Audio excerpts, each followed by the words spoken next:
In the beginning, God creates the heavens and the earth in 6 days.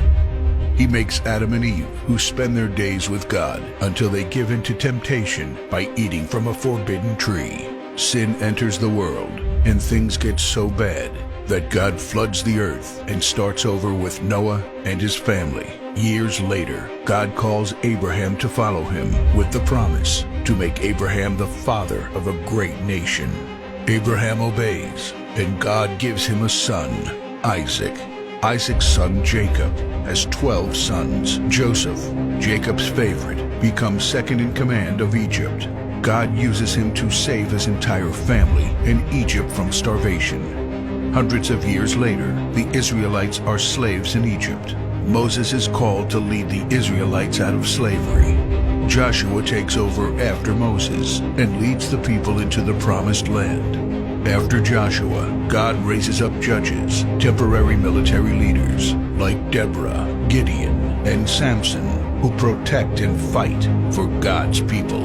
The people tire of this leadership, and they call for a king.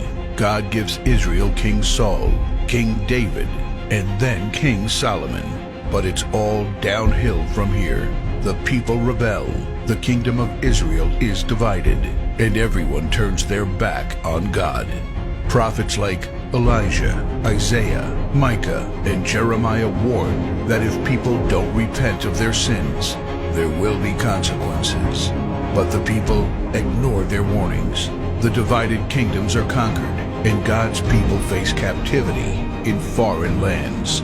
People like Daniel show great courage and stand up for God when no one else does. Some of the exiled people return to the promised land, but for 400 years, God is silent. No prophets, no miracles, and no angel visitations. But then, the silence is broken when Jesus is born. He lives a perfect life, teaches truth, and performs miracles, proving He is God. He shows us the full extent of God's love by taking our place and dying on the cross for our sin. He is placed in a grave, but 3 days later, Jesus rises again, conquering sin and death. His followers travel the world, sharing the good news of His love and starting churches. We now are part of this story, and we have the chance to change the world and share His love, because one day He will crack open the sky and He will return. It's the greatest story ever told.